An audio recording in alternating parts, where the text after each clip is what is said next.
Nesta aula vamos falar de um conceito muito importante também dentro da física nuclear, que é o conceito de atividade.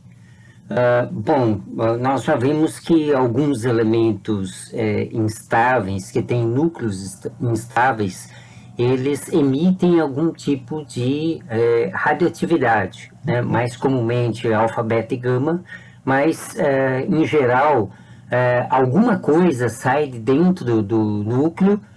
Pode ser uma partícula que tenha massa ou simplesmente um fóton de alta energia, né? Como as gamas. Mas alguma coisa sai de dentro do núcleo e isso acontece com uma certa taxa, né? Então, cada radionuclídeo diferente é caracterizado por uma meia-vida e isso faz com que ele tenha uma certa taxa, uma certa probabilidade ao longo do tempo constante de estar emitindo alguma partícula radioativa, né? Então, se você tiver uma certa quantidade inicial de um radionuclídeo dentro de um recipiente, essa quantidade inicial vai proporcionar uma emissão de uma certa quantidade de partículas radioativas ao longo do tempo. Então, o conceito de atividade está relacionado com isso, com a quantidade de partículas radioativas que são emitidas num dado instante de tempo, né? Então, o conceito de atividade relacionado com o argumento matemático seria com base nessa definição aqui, né? Então, a atividade, representada pela letra A maiúscula, por definição, seria o número de átomos que você tem num dado volume do espaço, num dado recipiente, vezes a sua constante de decaimento, né? Reparem que essa quantidade ela vai ter uma dimensão de tempo menos 1, né? Já que o N, o número de átomos, é simplesmente um número puro, e o lambda é o inverso de tempo, né? É proporcional ao inverso da meia-vida, então o lambda ele tem uma dimensão de tempo menos 1. Então a atividade teria uma dimensão de tempo menos 1. O que ela significa? Significa o número de emissões de partículas radioativas por unidade de tempo. Então, se o elemento é um emissor beta, seria, por exemplo, quantas betas estão sendo emitidas por segundo, né? Então, essa quantidade é dada pela atividade do radionuclídeo. Reparem que aqui nós definimos como sendo o número de emissões de partículas radioativas. E aqui partícula radioativa está entre aspas. Por que entre aspas? Porque esse termo é inadequado pelo que a gente entende hoje em dia de mecânica quântica, né? Então, na verdade, o alfa, beta e gama, como os núcleos, como próton, nêutrons, elétrons, não são meramente partículas, elas têm uma componente ondulatória também, né?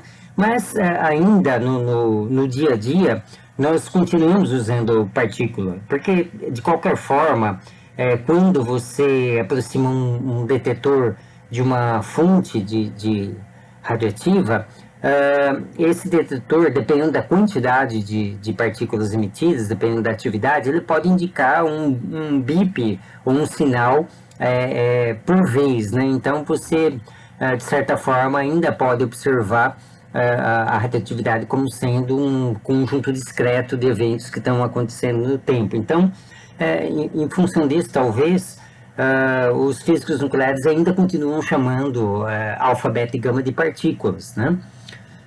Bom, outra coisa também é que, embora se fale em partículas radioativas, não são as partículas que são radioativas. Quem é radioativo é o átomo que emite essas partículas, né? Mas, de qualquer forma, no linguajar do dia a dia da física nuclear, se permite se falar em partículas radioativas, né? O que quer se dizer com isso é que são partículas que saem do núcleo em função da radioatividade do núcleo, tá? Bom, se genericamente eu teria A igual a lambda N, mas se eu tiver um radionuclídeo específico, eu posso designar por um índice I, né? Então, a atividade de um radionuclídeo específico vai ser a sua constante de decaimento vezes o número desse átomo, né, desse tipo de átomo específico. Bom, existem várias unidades que podem ser utilizadas para a atividade. Eu vou apresentar duas que são mais famosas.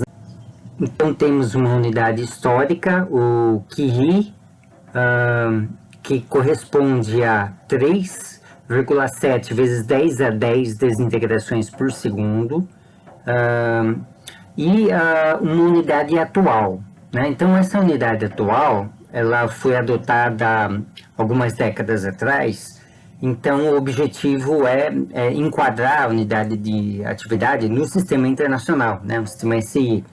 Então, a atividade mais utilizada nos dias de hoje é dada pelo becquerel, né? Um becquerel corresponde a uma desintegrações por segundo. Então, a unidade que é segundo menos 1, que seria a unidade que se esperaria para o sistema internacional, né? Então, hoje em dia, se utiliza o becquerel como unidade padrão. Bom, um outro conceito que advém do conceito de atividade é o conceito de equilíbrio radioativo. Quando que você tem o equilíbrio radioativo? Quando você tem duas espécies ou mais, dois radionuclídeos diferentes ou mais, cuja atividade é igual, né? Por que isso é importante?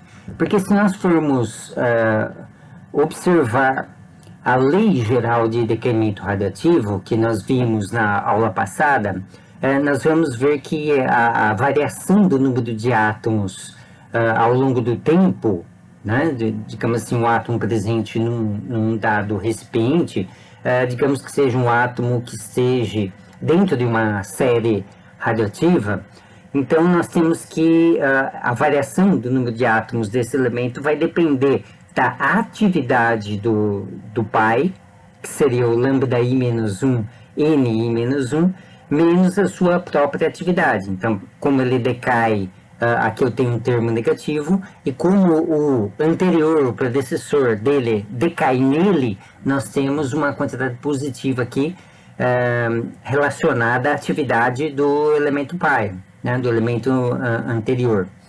Então, a variação da quantidade de átomos seria a atividade do pai menos a atividade do filho, tá?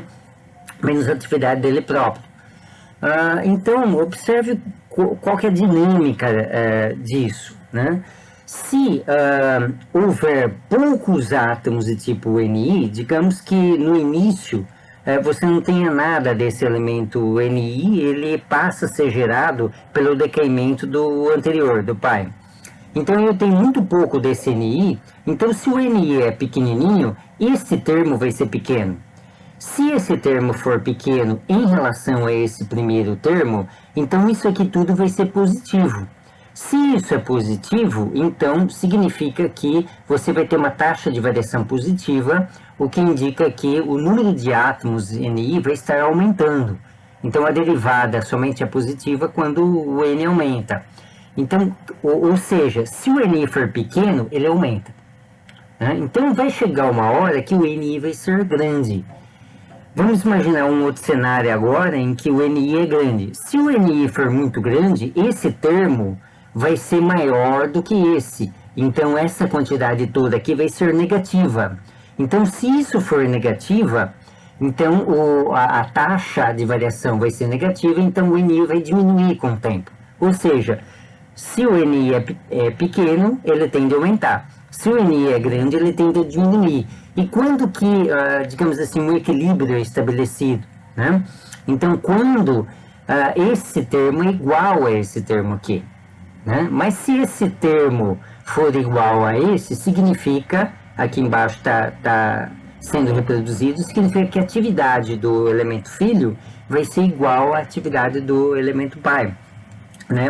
E isso é que nós chamamos de equilíbrio radioativo. Então, o equilíbrio radioativo é importante porque a lei de decaimento radioativo nos diz que é uma situação altamente provável, né? Então, a lei de decaimento radioativo é uma espécie de balança reguladora em que faz com que as atividades dos diversos elementos de uma série tendem a se igualar, tá?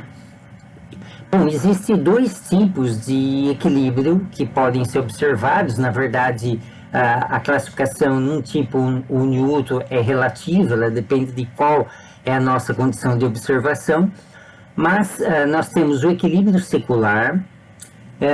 Nessa situação, o pai e filho permanecem em equilíbrio por um longo período de tempo, né? Então, é o caso, por exemplo, das séries radioativas naturais, né? Normalmente isso acontece quando se tem um primeiro elemento de meia-vida longa. O longo aqui se refere longo em relação ao intervalo de observação. Então, por exemplo, na série do urânio, nós temos que a meia-vida do urânio é da ordem de bilhões de anos, 4,5 bilhões de anos. Então, num intervalo de tempo da vida de uma pessoa, é uma meia-vida muito longa. Então, nós, nesse intervalo de tempo, nós, de fato, não observamos uma mudança significativa do número de átomos, né, desse elemento.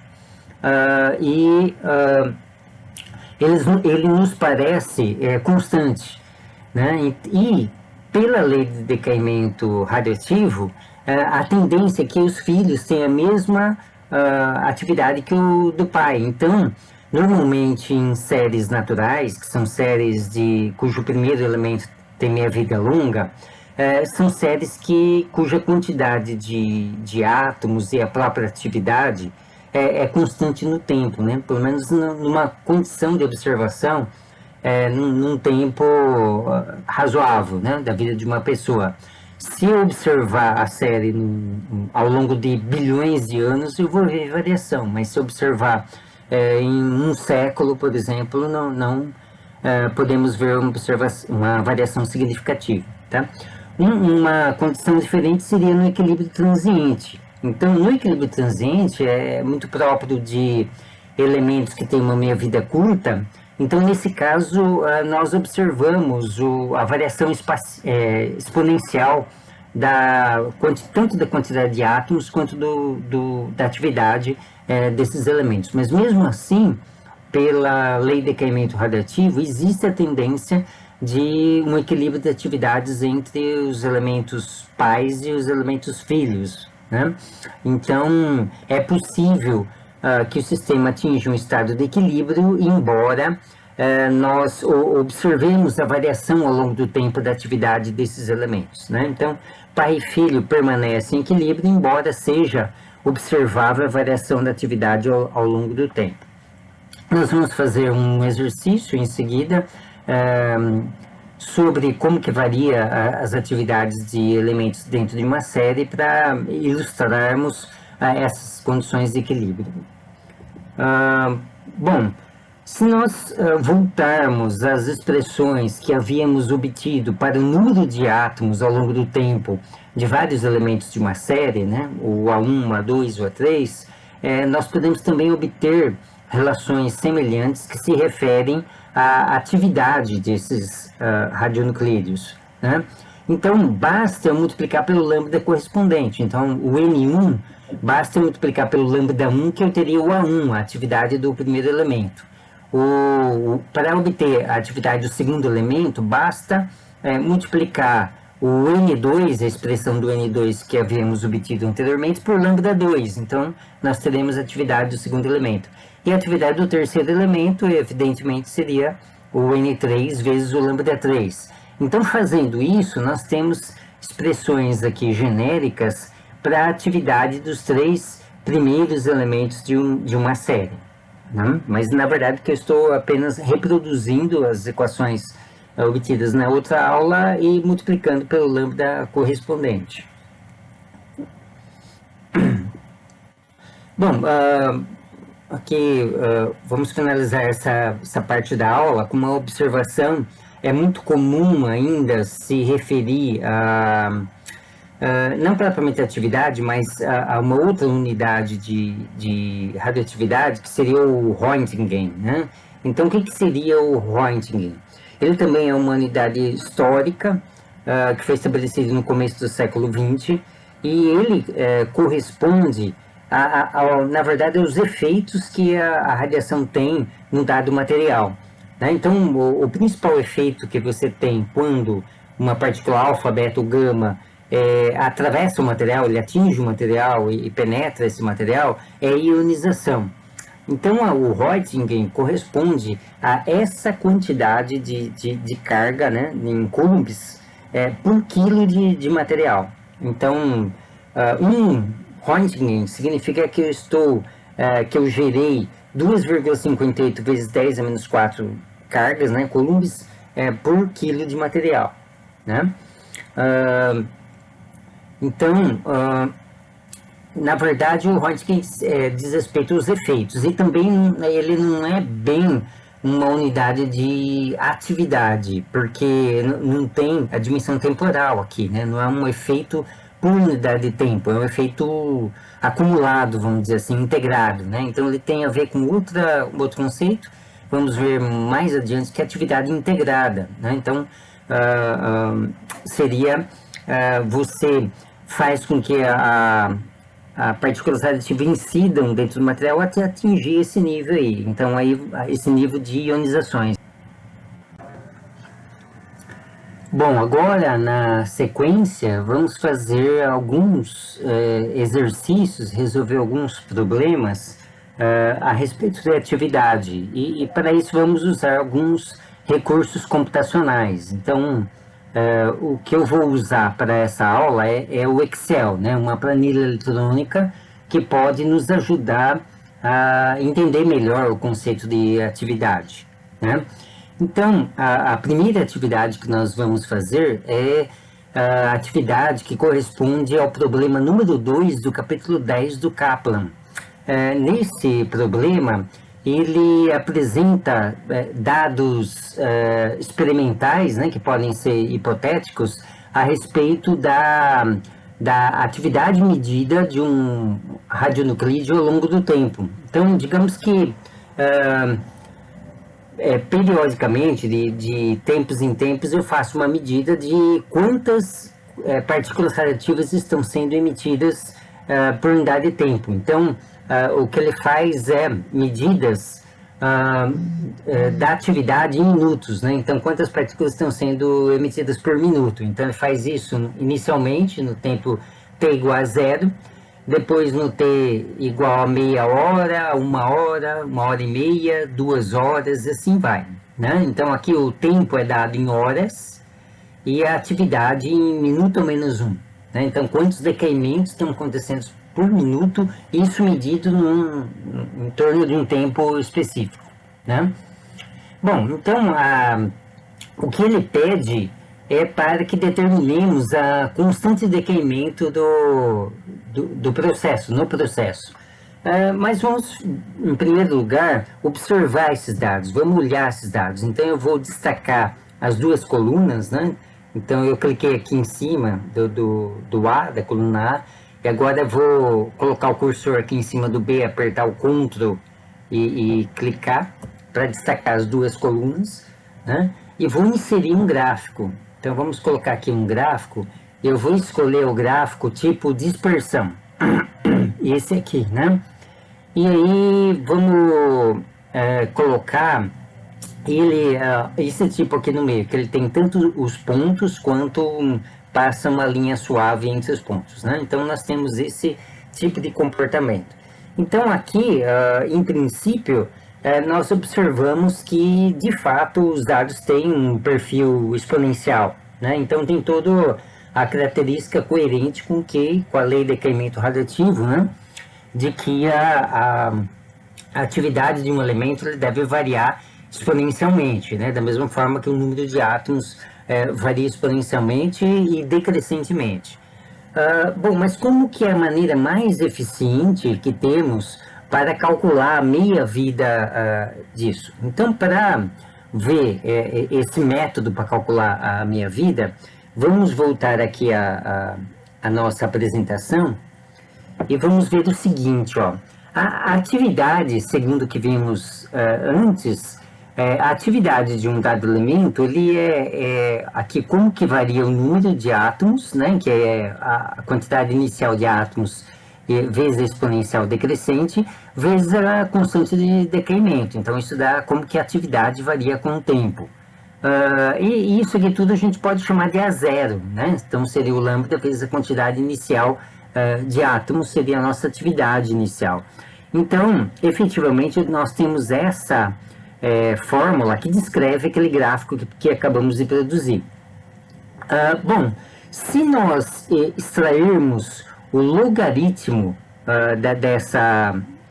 logaritmo natural dos dois lados da igualdade, nós vamos ficar o quê? Com o logaritmo natural de A1, tá aqui, vezes igual ao logaritmo natural disso aqui tudo, né? Que está aqui, ó. E vamos usar agora as propriedades do logaritmo. Então, o que eu tenho aqui? Eu tenho o logaritmo de um produto de funções. Uma é um A0, que na verdade é uma constante, e a outra função é exponencial. Mas há uma multiplicação entre essas duas quantidades. Então, o logaritmo de uma multiplicação é a soma dos logaritmos. Então, eu tenho o ln de A0 mais o ln da exponencial. Mas acontece que o logaritmo natural é o inverso da função exponencial. Então, quando eu faço o logaritmo da exponencial, vai sobrar apenas o argumento, apenas o expoente aqui da exponencial. Então, isso aqui tudo se transforma em menos lambda 1t.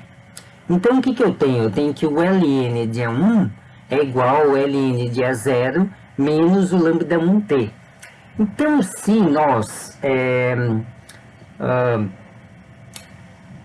extrairmos o logaritmo natural dos valores de atividade medidos, né, o logaritmo deve obedecer essa relação aqui, seria o ln do A0 menos lambda 1t. Essa relação é uma relação linear, né? Se eu plotar o logaritmo de A1, então, em função do tempo, vai me dar uma reta, né? Então, isso aqui é uma constante, que é o logaritmo da atividade inicial, menos o lambda 1, que nós estamos querendo saber qual é o valor, vezes o tempo, que é a nossa variável, né? Então, isso aqui é uma equação de uma reta, e uma reta decrescente, né? Porque aqui é um sinal negativo. Então, é muito mais fácil você analisar uma reta do que analisar uma curva. E é isso que nós vamos fazer. Nós vamos extrair o logaritmo dos valores medidos de atividade e refazer o gráfico para ver se nós obtemos uma reta. Então, como que nós vamos fazer isso? Então, vamos voltar à nossa planilha, né? Nós estamos aqui. Então, o que nós vamos fazer aqui na coluna D, eu vou reproduzir os valores da coluna A, que são os valores de tempo. Então, eu vou copiar essa coluna e vou colar aqui no D.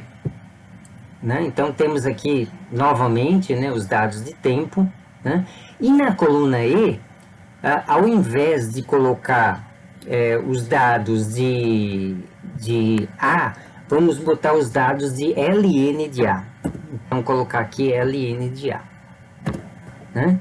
E aí, como que nós vamos calcular o ln de A? Então, o Excel ele tem um recurso muito interessante que é a colocação de funções matemáticas, né? E ele faz contas com isso. Quando eu quero que ele faça uma conta, eu vou colocar o sinal de igual. Né? Então, toda vez que dentro de uma célula o conteúdo das células começar por um igual, ele já sabe que ele tem que fazer uma conta, né? Bom, que conta que ele tem que fazer? Ele tem que fazer o logaritmo de um dado valor, né? Então, o logaritmo é uma função matemática. Eu posso procurar aqui, ó, nessa tecla, né? Se eu clicar aqui, vai aparecer várias opções de funções matemáticas, né? Bom, aqui ele está ajustado para funções mais recentemente usadas, né? Ele também tem funções estatísticas, financeiras, etc. Então, vamos colocar aqui matemática e trigonométrica, tá? E vamos procurar aqui qual que é o logaritmo natural.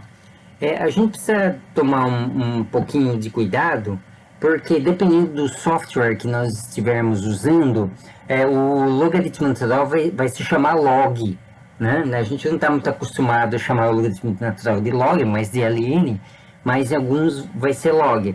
No caso do Excel, particularmente, nós temos a própria função ln, ó, que retorna o logaritmo natural do número. Então, essa aqui é que eu vou usar. Então, vamos clicar aqui, ó, aparece o ln, e aí é lógico que ele vai perguntar para a gente ln do que você quer que calcula. Então, eu posso, por exemplo, clicar este valor aqui, eu quero que calcula o ln do valor correspondente da atividade, né? Então, eu clico do OK aqui. Então, aqui ele já calculou, né, da 9,85, arredondando para 86, seria o valor do logaritmo natural deste número aqui, né? E aí, eu quero que ele calcule o logaritmo natural para todos os outros valores. Então, existe uma maneira muito fácil de fazer isso no Excel, que eu coloco o cursor bem aqui nesse cantinho e dou 2 cliques. Então, ele vai calcular os valores dos logaritmos correspondentes. Então, aqui, ó, o logaritmo natural do conteúdo da célula B2, B2 está aqui, ó, é este, né? Aqui, embaixo, eu teria o logaritmo natural do conteúdo de B3, B4 e assim vai, né? Então, aqui eu já tenho a transformação que eu preciso para obter uma reta na relação. Então, eu vou fazer o gráfico disso agora. Eu vou destacar essa coluna, vou destacar essa aqui da mesma forma que fizemos antes e vou inserir um gráfico, o mesmo tipo de gráfico, um gráfico de dispersão e desse tipo aqui, ó. E o que nós obtemos é essa reta aqui, né? Então, esse é o resultado quando nós fazemos a transformação logarítmica. Então, dá para ver que não é exatamente uma reta, mas muito próximo de uma reta, né? Então, como que nós podemos agora, a partir disso, obter o valor da constante de decaimento? Se nós voltarmos à expressão matemática, nós vamos ver aqui que a constante de decaimento, ela multiplica o tempo. Então, no papel de uma equação de uma reta, né, na equação de primeiro grau de uma reta, ele está fazendo o papel do coeficiente angular, né? Tudo que multiplica a variável seria o coeficiente angular. Então, o nosso coeficiente angular vai ser menos lambda1. Se eu conseguir calcular esse coeficiente angular, então eu posso tirar o valor de lambda1, né? Então, qual que é a maneira mais eficiente de a gente fazer isso, utilizando todos os dados que nós temos?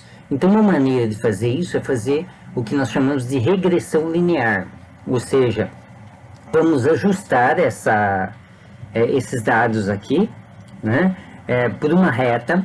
Vamos ver a reta que mais se aproxima a esses dados e vamos tomar o coeficiente angular dessa reta, né? Então, como que nós podemos fazer isso? Então, para fazer isso, eu tenho que clicar sobre a reta, clicar com o botão direito do mouse, vai aparecer esses recursos aqui, e eu tenho que escolher aqui, adicionar linha de tendência, né? Quando eu adiciono uma linha de tendência, significa que ele vai ajustar os dados a um tipo de curva. E o tipo de curva que eu quero é o linear, é de uma reta, né? Ele já, por default, ele já está ajustado para linear, né? Então, é isso que eu quero, ele já fez esse ajuste. Só que eu quero observar qual que é a equação da reta que melhor se ajusta aos dados. Então, eu vou clicar aqui embaixo em exibir equação do gráfico, tá certo? Então, fecho aqui de novo, e ele nos dá aqui, eu vou deslocar essa equação um pouquinho para cá, para vermos melhor, né? Ele nos dá qual que é a equação, né? E qual que é o resultado que ele nos dá aqui. Então, para estimar a constante de decaimento, nós temos que olhar para o coeficiente angular. O coeficiente angular é esse, ó. A equação genérica da reta seria y igual ao coeficiente angular vezes o x mais o coeficiente linear, né? Então, o coeficiente angular é menos 0,3246. Então, o nosso lambda 1, né? Vamos escrever aqui, ó, o lambda 1, ou o nosso lambda, a nossa constante de decaimento, seria igual a 0,346, 3426, e qual que é a unidade que eu estou me referindo? Bom, a unidade da atividade é tempo menos 1, e nós estamos usando valores em minutos, então essa é a nossa unidade, né? Então seria minuto a menos 1, tá? Vou colocar assim, para entender, né? Minuto menos 1. Então, essa que é o resultado, seria desse problema de determinar a constante de decaimento. Bom, uma vez que eu determine a constante de decaimento, eu posso medir também a meia-vida, posso obter também a meia-vida, né? Meia-vida. Então, quanto que seria a meia-vida desse elemento, né? Vamos botar assim, vou colocar meia-vida aqui. Então, lembrando de qual que é a relação, né? A meia-vida seria o ln de 2, que dá 0,697, se não me falha a memória, dividido pelo valor do lambda, né? Então, vamos escrever assim, ó, igual na célula, vamos botar a função ln, eu nem preciso usar essa teclinha aqui, eu posso escrever também, ó, ln, aí eu abro parêntese, né? ln desse valor de cima, né? Do lambda. Esse valor de cima, ele está nessa célula aqui, ó. Então, eu vou clicar aqui em cima e vai aparecer H19. Eu vou fechar o parênteses. Tá? Então, é ln desse valor... Não é isso. É ln2, né? ln2, segunda fórmula, dividido por aquele valor lá em cima. Então, é dividido por H19. Então, se eu der Enter, vai aparecer aqui qual que é a meia-vida do elemento em minutos, né? na unidade correspondente. Então, eu tenho aqui o caso de um elemento que tem uma meia-vida de 2 minutos. Né? Então, esse problema aí está resolvido. Agora nós vamos fazer um outro exercício, então eu vou criar aqui uma planilha nova nesse arquivo, né?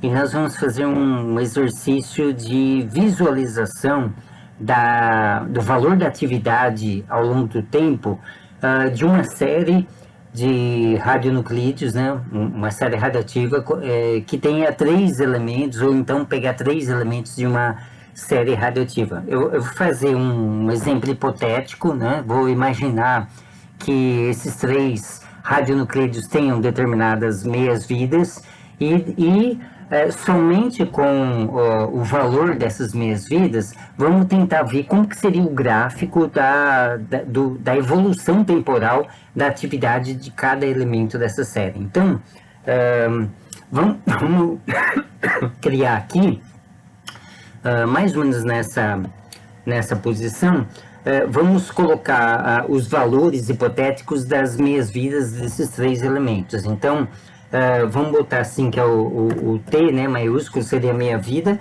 do primeiro elemento, né? Então, vamos colocar aqui um valor hipotético. Eu vou colocar, digamos que estejamos trabalhando com minutos, né? Mas não importa, poderia ser segundos ou horas. Eu vou colocar 50.000. Eu vou colocar um número, um valor numericamente alto, só para simular, em primeiro lugar, uma situação em que a gente tenha um elemento pai de meia-vida longa. E os 2 produtos de decaimento desse pai, desse primeiro elemento, com meias-vidas mais curtas. Então, vamos imaginar o elemento filho com uma meia-vida muito curta, de 1 minuto, e aqui um terceiro, com uma meia-vida de um pouquinho maior, né? Vamos colocar 100, né? Então, essas aqui seriam as meias-vidas dos 3 elementos, né? Depois nós vamos ver que nós vamos poder manipular esses valores e verificar o que acontece em diferentes cenários. Bom, Se eu tenho as minhas vidas, eu posso determinar o lambda de cada um, né? Lambda de cada um. Então, eu teria o lambda 1, né? O lambda 2. Eu estou colocando assim que eu não sei como colocar a letra grega aqui. E o lambda 3, né? E aqui eu vou colocar uma fórmula que vai calcular o valor do lambda em função das minhas vidas estimadas aqui, as minhas vidas hipotéticas que eu tenho, né? Então, a gente sabe que aqui eu vou ter que colocar uma fórmula, então eu coloco igual, e a fórmula que dá o lambda a partir da minha vida é ln de 2 dividido pela minha vida. Então, eu teria ln de 2, né, dividido pelo valor que está aqui, né? Então, o valor da primeira meia vida está na célula M2, né? M2. Então, eu vou... veja bem como que eu vou colocar aqui. Eu vou colocar assim, ó. $M, $2. Por que que... então, eu tive esse resultado aqui. Eu uso o dólar quando eu quero fixar o valor que eu tenho aqui a essa célula aqui. Então, se eu copiar para baixo essa célula, não vai mudar o valor que eu tenho aqui embaixo, né? Depois a gente vai ver isso em mais detalhes. Aqui no lambda 2, eu teria igual a ln de 2 dividido por $M $3, né? Repare aqui que ele até destaca na hora que eu coloco essa expressão, né? Então, a minha vida está aqui na célula M3, né? E aqui eu teria igual a ln de 2, né? Tem que colocar 2 entre parênteses, dividido, que é barra, pelo M4. Então, vou colocar $M, $4, né? Então, aqui nós temos os valores das constantes de decaimento na unidade de tempo inversa à unidade de tempo das meias vidas, né? Bom, para eu determinar como que é a atividade de cada um dos três elementos em função do tempo, nós temos que voltar nas nossas expressões, né, a respeito da atividade. Então, eu vou ter que colocar no Excel todas essas fórmulas aqui. Vai dar um pouquinho de trabalho, mas vai valer a pena em função dos resultados que a gente pode obter em relação a isso. Bom, mas nós podemos observar aqui que nós temos, cada expressão envolve exponenciais, né? Eu tenho os exponenciais em toda expressão, vezes um dado coeficiente, né? Então, veja bem que uma vez que eu tenho os valores de lambda 1, lambda 2, lambda 3, esses coeficientes vão ser fixos, né? Eu preciso calcular uma vez só. Então, eu vou colocar na planilha, uma parte da planilha vai ser para os valores desses coeficientes aqui, né? E eu vou adotar o valor de n0 igual a 1, né? É inverossímil, nós sabemos, né? Seria muito irrealístico colocar um elemento radioativo dentro de um recipiente. Na verdade, o n0 aí vai ser um número próximo do número de Avogadro, mas eu vou colocar um só para efeitos computacionais, né? Para não trabalhar com números tão grandes quanto o número de Avogadro. Ou então, seria a mesma coisa de eu pegar esse n0 e passar aqui para baixo dividindo, né? Então, seria, na verdade, a atividade por átomo, né? A atividade que eu tenho por cada átomo inicial que eu tinha ali, né? Porque todos os coeficientes são proporcionais a n0, então eu poderia passar o n0 aqui para baixo, né?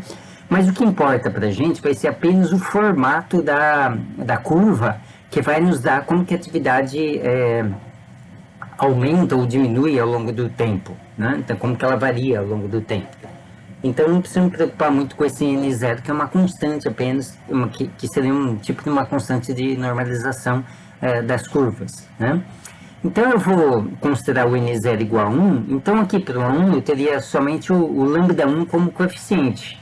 Então, eu sei que o primeiro coeficiente é o próprio lambda 1, né? Eu vou guardar isso na memória. E no A2 eu tenho esse coeficiente que é um pouco mais complicado. Eu teria o produto de lambda 1 com lambda 2 dividido por lambda 2 menos lambda 1. Então eu vou ter que calcular isso aqui, né? Então como que no Excel a gente pode calcular isso? Então vamos voltar lá no Excel, né? Aqui eu vou colocar o seguinte, ó. Eu vou chamar esse de coeficiente 2, que seria o coeficiente que está lá na expressão do A2, né? Então, eu lembro que para calcular esse coeficiente, eu teria que colocar o produto de lambda 1 com lambda 2 dividido por lambda 2 menos lambda 1. Então, vamos escrever isso, né? Então, eu vou colocar igual, que eu vou fazer uma fórmula matemática, né? Então, eu tenho que multiplicar o lambda 1 pelo lambda 2. Então, aqui eu tenho que colocar o valor que está aqui vezes o valor que está aqui, né? Então, seria, como eu não vou copiar e colar isso para baixo, eu vou, por padronização, na verdade não precisaria fazer isso, mas por padronização, usar o dólar, tá? Então, o lambda 1 ele está na célula P2, então vou usar assim, ó, P, dólar P, dólar 2, né? Ele já destacou esse aqui, o lambda 1, isso vai ter que estar multiplicado ao lambda 2, lembrando que em qualquer instância computacional ou multiplicar, eu tenho que pôr o asterisco, né? Não posso pôr simplesmente junto os símbolos das duas quantidades, porque aí o computador não vai saber que isso é uma multiplicação. Eu tenho que falar explicitamente para ele que se trata de uma multiplicação, então tem que pôr o asterisco. E aí eu multiplico por lambda 2. E o lambda 2 está no dólar P, dólar 3, né? Tá ali o lambda 2, tá? Então isso seria o lambda 1 vezes lambda 2. E aí eu tenho que dividir por lambda 2 menos lambda 1. Então vamos abrir o parêntese. O lambda 2 está no dólar P, dólar 3, que é o vermelho ali, né? Menos dólar P, dólar 2, que seria o lambda 1.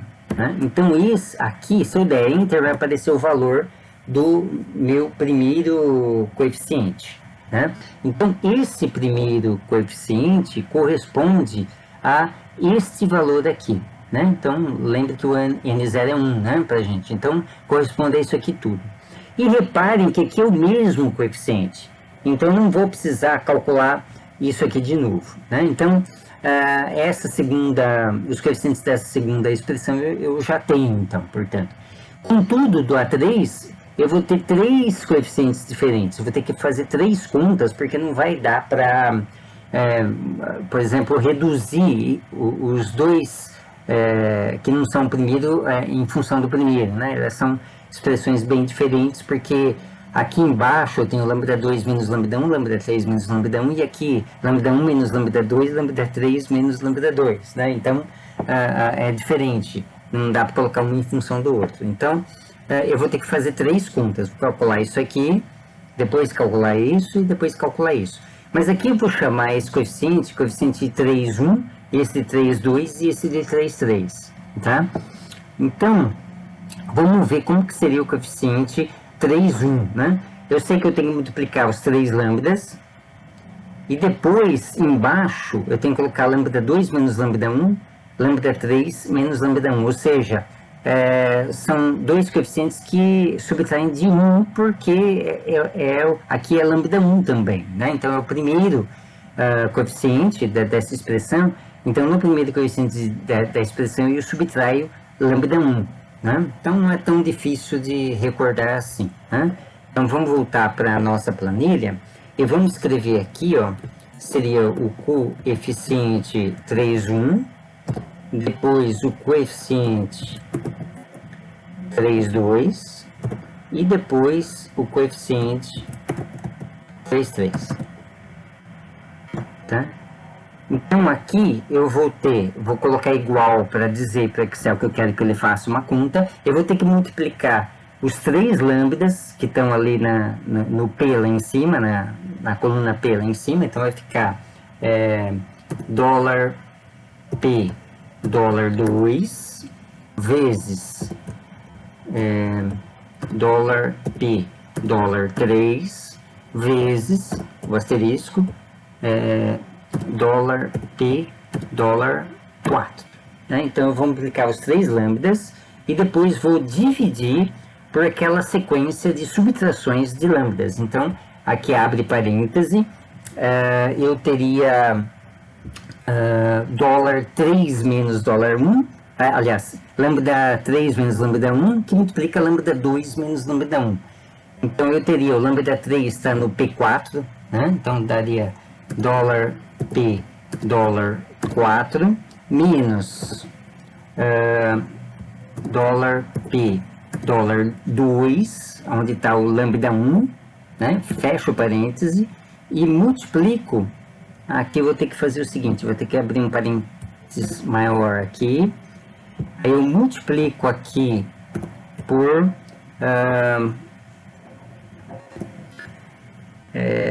agora aqui eu fiz lambda 3 menos lambda 1, agora eu vou fazer lambda 2 menos lambda 1. Então dá dólar P, dólar 3 menos dólar P, dólar 2.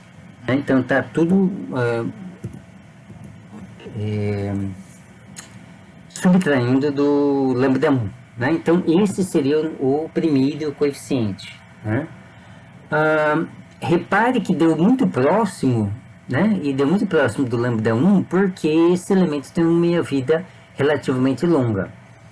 Aqui eu vou ter que fazer a mesma coisa para o coeficiente 3, 2. Né? Então vamos relembrar como que ele se trata desse coeficiente aqui. Né? Então em cima, de novo, a multiplicação dos 3 lambdas, mas embaixo eu vou subtrair o lambda 2.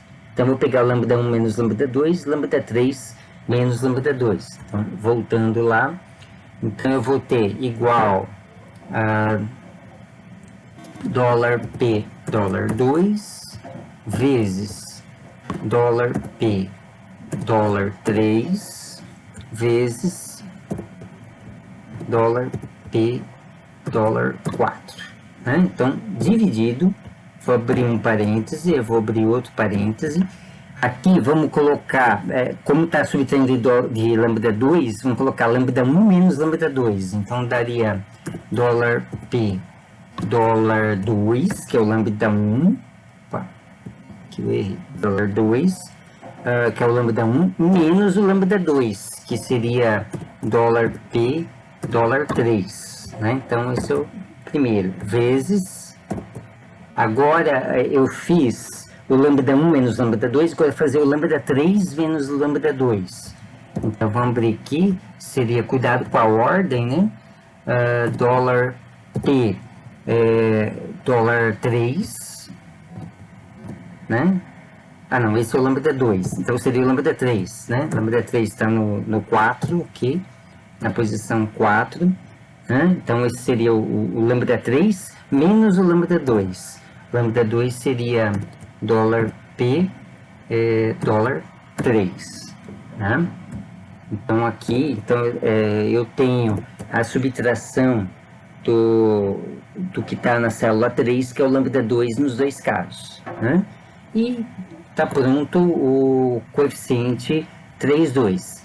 E o coeficiente 3, 3, por analogia, vai ser o produto dos 3 lambdas dividido pelas subtrações em relação ao lambda 3. Então vai ficar lambda 1 menos lambda 3, que multiplica lambda 2 menos lambda 3 embaixo. Então eu vou colocar igual dólar P, dólar 2, vezes dólar P, dólar 3, vezes dólar P, dólar 4, dividido, aí abre 2 vezes o parênteses aqui. Então, primeiro vai ser lambda 1 menos lambda 3. Então, vai ser dólar P, dólar 2, que seria o lambda 1, menos dólar P, dólar 4, que seria o lambda 3. Né? E aí, vezes, tem sempre que usar o asterisco, abre parênteses, agora vamos fazer o dólar 2 menos o dólar 3, o lambda 2 menos o lambda 3. Com muito dólar na cabeça, né? Então vamos lá, dólar P, dólar 3, que seria o lambda 2, menos dólar P, dólar 4, que seria o lambda 3. Né? Então nós temos também o coeficiente. Repare que deu negativo, né? Não sei se vocês estão enxergando aqui, tem um sinal de menos, né? Ele é um valor negativo. Bom, se eu clicar aqui sempre aparece a fórmula para a conferência, mas aqui eu tenho um valor negativo, mas não tem problema. Então, eventualmente, o coeficiente que multiplica a exponencial, ele pode ser negativo mesmo, né? Não tem nada de anormal disso acontecer. Bom, eu já calculei todos os coeficientes, que é a parte mais trabalhosa, na verdade, da planilha. E agora eu sei que os valores ao longo do tempo das atividades vão ser esses coeficientes vezes as exponenciais correspondentes. Então, agora eu vou montar a parte da planilha que vai se dedicar a constatar como que é a evolução temporal das atividades. Então, eu vou fazer o seguinte, aqui na primeira coluna eu vou botar a coluna do tempo. Na segunda coluna eu vou colocar a coluna da atividade do primeiro elemento da série. Aqui eu vou colocar a atividade do segundo elemento da série. E aqui a atividade do terceiro elemento da série. Né? E cada linha correspondente vai ser um instante de tempo diferente. Então vamos começar do zero. Né? Então vamos olhar, digamos que nós estejamos numa situação em que o tempo é medido em minutos, né, e a meia-vida também é medida em minutos, então vamos ver o que acontece de 1 em 1 minuto, né? Então a gente pode, aqui eu teria que preencher essa coluna com valores que vão aumentando de 1 em 1, né? Então eu poderia digitar 1, depois digitar 2, digitar 3, mas tem maneiras mais rápidas e eficientes de fazer isso. Por exemplo, se aqui na célula A3 eu colocar uma fórmula, eu vou colocar assim, igual ao que está em cima, ou seja, o A2, a célula A2, né, o conteúdo da célula A2, mais 1. Né? E der Enter, então aqui vai aparecer o número 1. E depois eu posso copiar essa fórmula, o conteúdo dessa célula, e colar em muitas linhas lá embaixo. Né? Então eu vou copiar, então ele destacou aqui, ó, copiou isso, e vou colar em muitas linhas aqui embaixo, né? Vou usar o page down aqui, para copiar para muitas linhas abaixo. Digamos, vamos colocar até 200 linhas, né? Aqui 200 linhas. E vou no colar, colo. Então eu vou ter uma sequência que vai aumentando de 1 em 1, né? E aqui, nessa célula, logo abaixo do A1, que seria a célula B2, eu vou colocar a fórmula do A1. A fórmula do A1 é muito fácil, né? Porque é apenas o lambda 1 vezes o N0, que é 1, vezes a exponencial, que vai com lambda 1. Então, aqui seria igual... o lambda 1 seria o lambda que está aqui, né? Então eu vou colocar o P2, né? Só que eu vou colocar assim, ó, dólar P, dólar 2, né? Porque eu vou copiar essa fórmula para baixo e não quero que mude o valor do lambda 1, né? Então eu vou fixar ele nessa célula aí, P2, né? Vezes a função exponencial, né? Então se eu quero acrescentar a função exponencial, então vamos clicar aqui no botão de função. Ela já está aqui em matemática trigonométrica e a gente procura aqui na letra E a função exponencial, né? Não, essa aqui. Função exponencial, ok. Né? A exponencial do que, né? Então, aqui eu posso botar uma fórmula, né? Então, seria, a fórmula é menos lambda 1 vezes o tempo. Então, vamos colocar assim, menos, o lambda 1 seria dólar P, dólar 2, esse que seria o lambda 1, vezes o tempo. Então tem que colocar o asterisco, não pode esquecer do asterisco, vezes o tempo. Mas o tempo, ele está aqui, o tempo correspondente, na célula A2. Né? E eu não vou colocar dólar, porque eu quero que o tempo varie. Né? O lambda é sempre o mesmo, vai ser sempre lambda 1. Mas eu quero que o tempo varie, então não coloco dólar. E aí dou OK. E aí ele já calcula qual que vai ser a atividade no tempo t igual a 0. Né? E aí, se eu quiser calcular o valor da atividade nos outros instantes de tempo, é só copiar essa fórmula para baixo. Mas por enquanto eu vou deixar assim. Aqui no A2, a gente tem que colocar a fórmula do A2. Né? Então, voltando ali na apresentação, eu tenho que colocar essa fórmula aqui. Né? Então, vamos colocar, lembrando que o N0 é igual a 1. Mas eu já calculei esse coeficiente. Então, eu vou ter que pegar esse coeficiente, vezes esse exponencial, menos o mesmo coeficiente, vezes a outra exponencial com lambda 2. Né? Então, voltando à planilha, o coeficiente 2 está aqui. Né? Então, eu vou ter que pegar esse valor aqui correspondente. Né? Então, aqui vai ficar igual a... o valor do coeficiente 2, ele está na célula P8. Se eu tiver certo aqui, P8, né? Então, eu vou colocar assim, ó, dólar P, dólar 8. Repare que ele destacou aqui para ver se está certo, né? Então, é isso mesmo, dólar P, dólar 8, vezes a primeira exponencial, que é... vamos colocar aqui a função exponencial, né?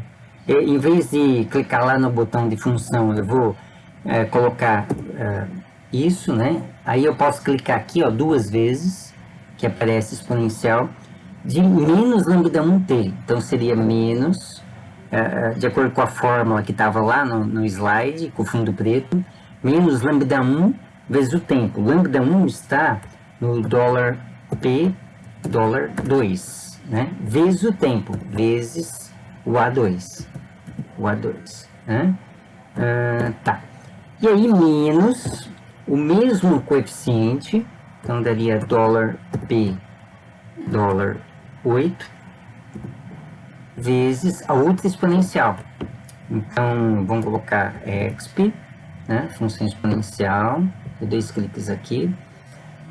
Agora seria menos lambda 2t, menos o lambda 2 estaria no dólar P, dólar 3, né? Vezes o tempo, vezes o A2, que é onde está o valor do tempo, né? E pronto, essa é a fórmula da atividade do A2. Então, dou Enter. Repare, ó, que de acordo com as condições de contorno que nós estabelecemos para deduzir aquelas fórmulas, no início não tinha nada dos elementos filhos, só tinha do primeiro elemento, né? Então, naturalmente, vai dar 0 atividade. Se não tem átomo, não tem atividade daquele tipo, né? Mas depois nós vamos ver que esse número vai aumentar ao longo do tempo. E agora só falta a fórmula do A3. A fórmula do A3, nós já temos os coeficientes aqui. Então, nós vamos ter que, seria esse primeiro coeficiente vezes a exponencial com lambda 1, depois mais esse segundo coeficiente com a exponencial do lambda 2, mais esse terceiro coeficiente vezes a exponencial do lambda 3. Então, vai ficar assim, igual... o coeficiente 3,1 está na célula P10, né? Então, vou colocar assim, dólar P, dólar 10, né? Ó, já destacou lá corretamente, vezes a exponencial, né? Fica aqui 2 vezes, ó. A exponencial do menos lambda 1, então menos dólar P, dólar 2, né? Olha lá que ele destacou em vermelho, vezes o tempo, então vezes o A2, né? Então esse é o primeiro termo. Depois eu teria mais o segundo coeficiente, que está no P11, então vou colocar dólar P, dólar 11, ela destacou em verde, vezes a segunda exponencial, então colocar exp. Eu posso também colocar exp e abrir o parêntese, né? Nem precisa dar 2 cliques logo abaixo. Aqui seria menos lambda 2t, Então, colocar menos dólar P, dólar 3, que é o lugar onde está o lambda 2, vezes o T, que é o A2, né? Então, está aí o segundo termo. E aí, o terceiro termo e último seria o terceiro coeficiente vezes a terceira exponencial. Então, daria mais, toma cuidado com esse sinal que é mais, né? Que é o genérico. O valor do coeficiente é negativo, mas o valor da fórmula é mais. Então, o terceiro coeficiente está no dólar P, dólar 12, né? Então, destacou ali também, vezes a terceira exponencial, né? Que seria o de menos lambda 3t. Então, menos dólar P, dólar 4, terceiro lambda, vezes o t, que é o nosso A2. E aí fecha, eu tenho então a expressão do A3, ok? Deu zero também, né? Como as nossas condições de contorno determinam. E agora eu quero que ele calcule para os outros tempos. Então é a coisa mais fácil agora. Eu vou destacar, né, essas três células e vou clicar aqui, ó, do lado, dá 2 cliques. Pronto, ele já fez todas as contas a respeito de como que seria o gráfico dessas três variáveis aí, né? E aí vamos fazer o gráfico disso, né? Vamos graficar. Agora já temos os valores numéricos, né? Então vamos graficar. Para graficar, vamos destacar aqui todas as colunas. Eu uso Ctrl e clico na coluna para destacar tudo, né? Vamos ver se vai dar certo. Às vezes não dá. Vamos ver aqui. Inserir um gráfico de dispersão, né? Que eu quero fazer o tempo contra as outras variáveis. Vamos ver se ele faz corretamente. Então, temos aqui, né? Vamos aumentar um pouquinho para que seja bem fácil de visualizar, né? Então, o que nós temos? Nós temos um elemento de meia-vida muito longa, que é esse primeiro aqui, ó. Repare que o A1 é a cor azul, né? Esse primeiro, ele vem e praticamente nós não vemos na escala de tempo de 0 a 200 minutos, nós não vemos a diminuição do número de átomos. Embora nós não tenhamos diminuição significativa do número de átomos, ele tem uma certa atividade, né? Repare que a atividade dele, ninguém tem uma atividade maior que ele, né? Então, embora ele diminua muito pouco a sua quantidade, a sua atividade ao longo do tempo, né? Na verdade, porque que ele tem um lambda muito pequeno, mas ele tem uma certa taxa de emissão de radioatividade, né? E aí o que nós temos? O primeiro elemento filho tem uma vida mais curta. Então o que acontece? Ele rapidamente aumenta a sua atividade do zero, né? Ele parte do zero, o A2, que é esse laranja, né? O A2 é laranja. Ele parte do zero e atinge a atividade do seu pai, igual ao do primeiro, né? Então aqui eu tenho um equilíbrio de atividades entre o elemento pai e o elemento filho, entre o primeiro elemento da série e o segundo elemento da série. E repare que esse equilíbrio se mantém. Então nós podemos chamar esse equilíbrio aqui de equilíbrio secular, embora eu não estou observando o fenômeno ao longo de séculos, né? Mas eu estou observando o fenômeno numa escala de tempo que é bem menor que a meia-vida do primeiro elemento. Então isso é suficiente para me dar esse comportamento, né? Já o terceiro elemento da série, ele tem uma meia-vida bem maior que do segundo. Então a tendência dele é ele também entrar em equilíbrio com o primeiro, mas vai demorar para isso acontecer. Dentro da escala de tempo em que nós estamos observando, vai demorar para acontecer.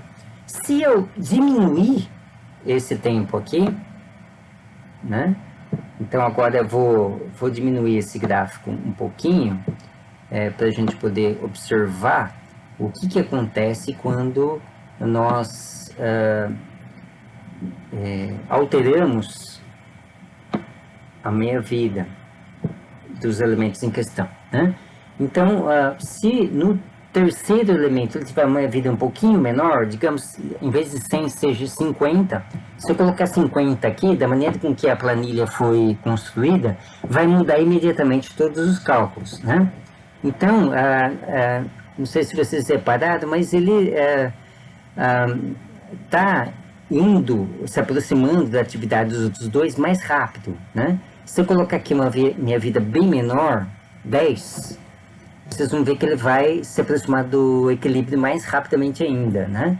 Então aqui eu já observo ele se aproximando da atividade dos outros dois, né? Então nessa situação, os três elementos estão em equilíbrio, né? Que é uma situação muito semelhante ao dos elementos das séries naturais, né? Os elementos das séries naturais, o que acontece é que você tem sempre um primeiro elemento de meia-vida bem longa. Então, com o tempo, as atividades dos demais elementos entraram em equilíbrio com a atividade do primeiro. Então, nos dias de hoje, nós temos todos os elementos da série do urânio, todos os elementos da série do tório e todos os elementos da série do actínio em equilíbrio de atividades, né, aproximadamente dentro dos locais onde eles são encontrados naturalmente, particularmente nas rochas, no solo e tudo mais, né? E com essa planilha eu posso simular diversos cenários. O que acontece, por exemplo, se o pai não tiver uma meia-vida tão longa em relação ao intervalo de tempo que estamos observando? Então, nós estamos observando um acontecimento aqui numa escala de tempo de 200 minutos.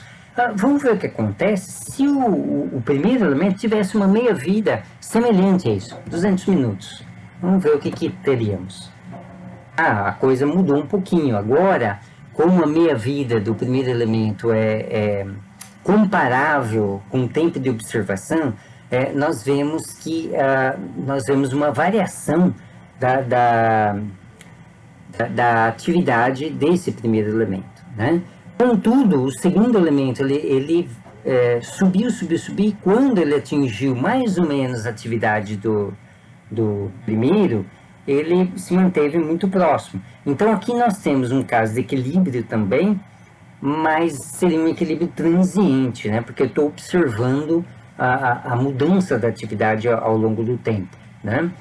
Repare que o terceiro elemento ele também tenta se manter em equilíbrio com o primeiro. Contudo, como eles têm agora uma diferença nos valores de meia-vida que não é tão significativa, ainda aqui nesse tempo de observação, ele não tendeu, eu vejo uma diferença entre os dois, né? Ele não tendeu exatamente o mesmo valor de atividade que o primeiro, né?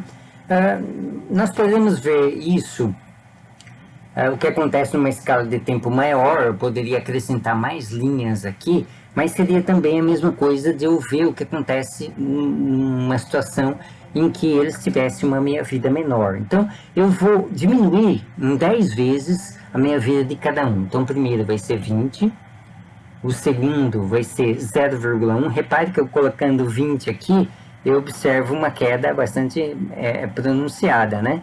E dá para ver o perfil do segundo e do terceiro elementos também, e vejam que com o tempo eles vão se aproximar, a atividade deles vai se aproximar. Mas aqui eu vou colocar 0,1 e aqui eu vou colocar 1, quer dizer, eu diminuí em 10 a meia-vida de todos, né? Então eu tenho essa situação aqui. Então eu observo mais claramente o decaimento exponencial do primeiro, e os outros vão acompanhar mais ou menos, né? Agora vamos ver uma situação em que não é tão diferente a meia-vida deles. Então eu vou colocar esse aqui como 10 e este aqui como sendo 5. Vamos brincar com os valores aqui, né? Então eu tenho esse tipo de situação, né? Eu observo claramente uma diferença, né, nessa escala de tempo entre as atividades deles, mas lá para frente as atividades vão se aproximar bastante, né?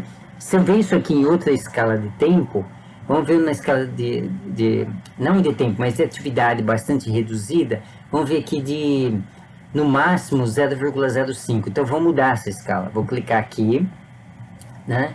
Vou clicar com o botão direito do mouse e colocar aqui formatar eixo.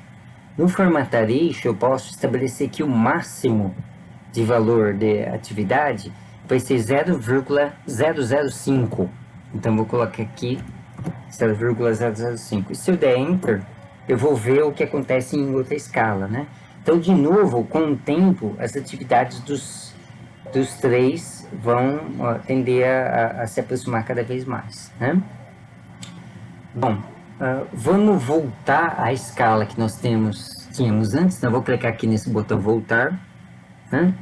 E podemos ver outros cenários. Outro cenário possível seria um pai de meia-vida muito curta e os filhos de meia-vida bem mais longa.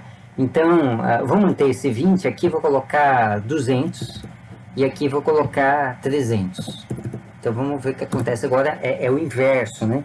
É o pai que tem uma meia-vida mais curta e os filhos que têm uma meia-vida mais longa, né?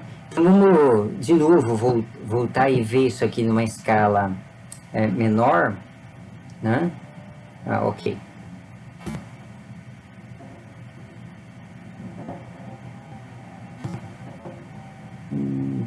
Não está indo, deixa eu ver aqui. Eu defini 0,5. Então, podemos observar o que acontece nesse sentido, né? Então, ó, o elemento pai, ele decai bastante rápido, ele é o que tem a minha vida mais curta, né? Mas o segundo elemento, ele no começo ele aumenta muito, atinge uma atividade máxima e depois mais ou menos no instante de tempo em que se igualam as atividades, né? Que seria uma condição de equilíbrio, mas não é um equilíbrio definitivo, né? Um equilíbrio que se dá no instante de tempo. Depois que atinge essa coincidência das duas atividades, ele para de aumentar e passa a diminuir, né, novamente, né?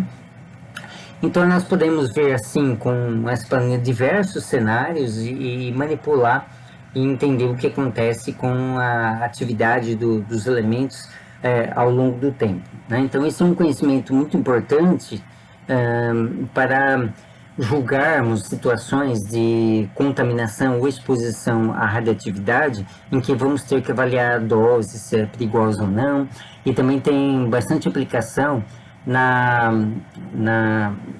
prática, né, da realização de datações, né? Ou seja, em diversas situações onde a física nuclear pode ser aplicada.